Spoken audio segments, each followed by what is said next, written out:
पहला प्रश्न है, कौन सी धातु अन्य धातु के साथ अमलगम बनाती है। मोस्ट इंपोर्टेंट, काफी ज्यादा क्वेश्चन ये पूछा जाता है, यानी ऐसी कौन सी धातु है जो दूसरी धातु के साथ मिलकर अमलगम बनाती है। तो इसका सही जवाब है ऑप्शन नंबर डी, पारा।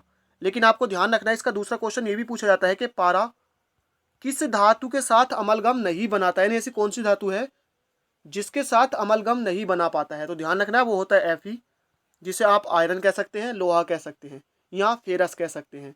तो आयरन, लोहा या फेरस के साथ अमलगम नहीं बनाता है कौन, पारा। और ध्यान रखना है आपको, आर यानी आयरन की जो ऑक्सीजन यानी जो परमाणु संख्या होती है वो कितनी होती है, 26 होती है। परमाणु क्रमांक कह लीजिए, परमाणु संख्या कितनी होती है, 26 होती है। तो कौन सी धातु अन्य धातु के साथ अमलगम बनाती है, पारा। और ये किसके साथ नहीं बनाती, लोहे के साथ, बाकी सबके साथ बनाती है। नंबर 2 है, लोहे में जंग लगने की आवश्यकता होती है, यानी लोहे में जंग लगने के लिए किस किस चीज की आवश्यकता होती है। तो ये होती है ऑक्सीजन और जल की। कहीं कहीं आपको नमी भी मिल सकता है, यानी ऑक्सीजन और नमी, या कहीं कहीं ऑप्शन में आपको वायु और नमी भी मिल सकता है, वायु प्लस नमी। तो आपको ध्यान रखना है, क्योंकि देखिए वायु में क्या होता है, वायु में होता है ऑक्सीजन, और नमी से क्या होता है, नमी से होता है जल। तो आपको डायरेक्टली ऑक्सीजन प्लस जल मिल जाए, या वायु प्लस नमी मिल जाए, या वायु प्लस जल मिल जाए, तो आपको वही ऑप्शन देखना, देख लेना आपको ऑक्सीजन और जल, क्योंकि वायु में होता है ऑक्सीजन और नमी में होता है जल। तो इसका सही जवाब है ऑप्शन नंबर बी, यानी लोहे में जंग लगने के लिए किसकी आवश्यकता होती है, ऑक्सीजन की और जल की। नेक्स्ट है क्वेश्चन नंबर 3, लोहे में बहुत शीघ्र जंग लगती है, यानी कहां पर या किस जल से जो लोहे में है बहुत जल्दी जंग लग जाती है। तो लग जाती है ऑप्शन नंबर बी, समुद्र के जल में। अगर समुद्र के जल में लोहा है तो उसमें काफी जल्दी जो है जंग लग जाएगी। नंबर 4 है, लोहे में जंग लगने पर उसके भार में क्या परिवर्तन होता है। तो क्या होता है, उसका भार जो है ना बढ़ जाता है, क्योंकि लोहे में जंग लगता है तो भार क्या होता है, उसका बढ़ जाता है। आपको ध्यान रखना है। नेक्स्ट है नंबर 5, लोहे में जंग लगना कैसा परिवर्तन है, मोस्ट इंपोर्टेंट, कैसा परिवर्तन है। तो ये होता है रासायनिक परिवर्तन। देखिए रासायनिक परिवर्तन क्या होता है, आपको ध्यान रखना है, जिसमें पदार्थ के गुण जो मूल पदार्थ से हैं बदल जाते हैं।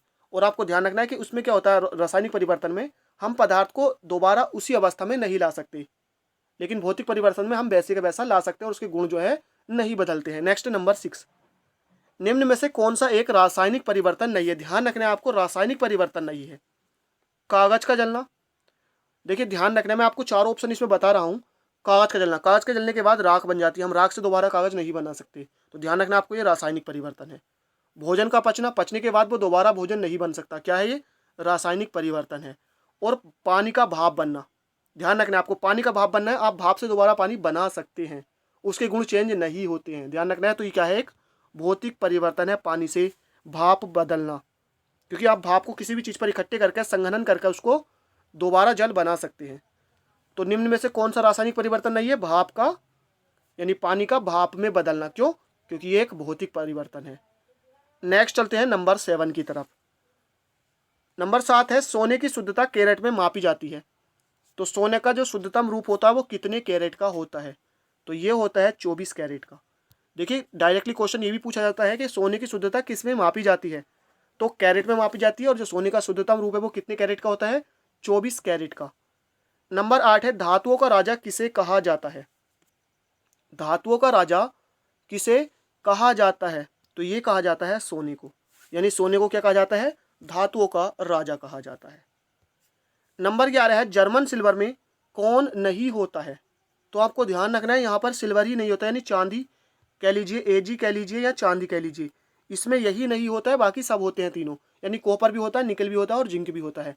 क्योंकि एग्जाम में क्या होता है, अगर इस तरह का क्वेश्चन पूछा जाता है तो जर्मन सिल्वर, तो आप सोचते हैं यार सिल्वर है, इसमें सिल्वर तो जरूर होगा, बाकी किसी पे टिक कर देते हैं। आपको ध्यान रखना है, जर्मन सिल्वर एक ऐसा जो है मिश्रण कह लीजिए, इसमें सिल्वर नहीं होता है, सिल्वर की मात्रा इसमें 0% होती है। नेक्स्ट, यसद लेपन में लोहे पर किसकी परत चढ़ाई जाती है। यसद लेपन में तो ये चढ़ाई जाती है जस्ते की, आप जस्ता कह लीजिए, जिंक कह लीजिए, जिसका जो प्रतीक चिन्ह होता है वो होता है जेडन।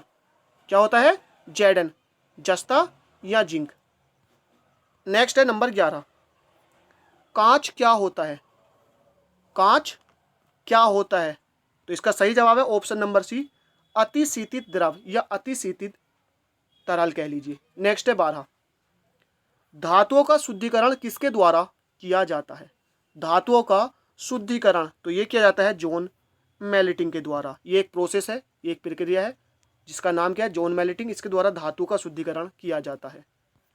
नेक्स्ट है नंबर 13, पायरेक्स कांच में अधिक सामर्थ्य के लिए क्या उत्तरदायी है। यानी पायरेक्स जो कांच होता है इसमें ऐसा क्या होता है जिसके कारण क्या होता है, ये इसकी पावर जो है, इसकी शक्ति जो है, सामर्थ्य ज़्यादा होता है। तो ये होता है बोरेक्स। क्या होता है, बोरेक्स के कारण। नेक्स्ट है नंबर 14, क्वेश्चन नंबर 14 है, निम्न में से कौन सी धातु जल के साथ अभिक्रिया करके हाइड्रोजन पैदा नहीं करती है, यानी हाइड्रोजन नहीं बना पाती।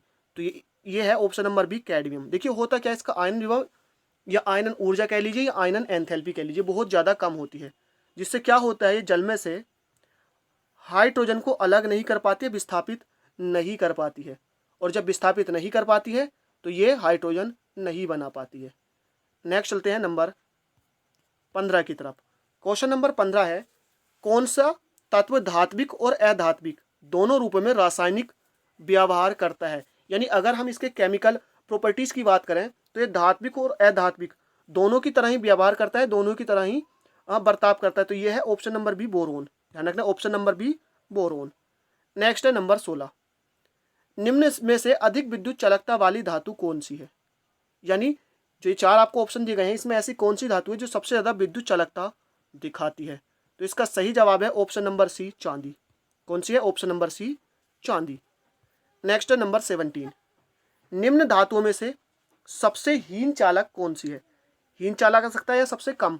अब वो चालक चाहे आपसे विद्युत चालन पूछ ले या एग्जाम में पूछ ले ऊष्मा का चालक, या क्वेश्चन डायरेक्टली ये आ जाए कि निम्नलिखित में से कौन सी धातु सबसे कम चालन करती है, ऊष्मा का या फिर विद्युत का। तो इसका सही जवाब है ऑप्शन नंबर बी, सीसा, जिसे आप लेड कह दीजिए या पीबी इसका प्रतीक चिन्ह होता है।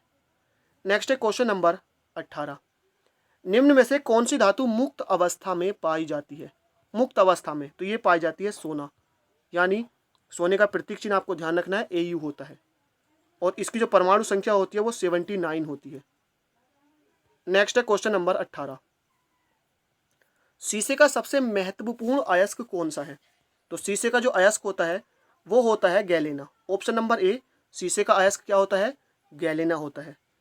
नेक्स्ट है नंबर 20, लोहे का सबसे शुद्ध वाणिज्यिक रूप है। काफ़ी ज़्यादा ये क्वेश्चन पूछा जाता है, तो इसका सही जवाब है ऑप्शन नंबर डी, पिटवा लोहा।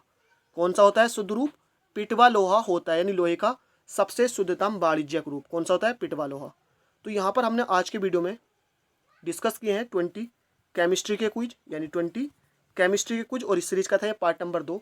बाकी के सभी पार्ट्स देखने के लिए हमारे चैनल पर जाइए, नीचे डिस्क्रिप्शन में आपको लिंक भी मिल जाएगा प्लेलिस्ट का, उस पर क्लिक कीजिए।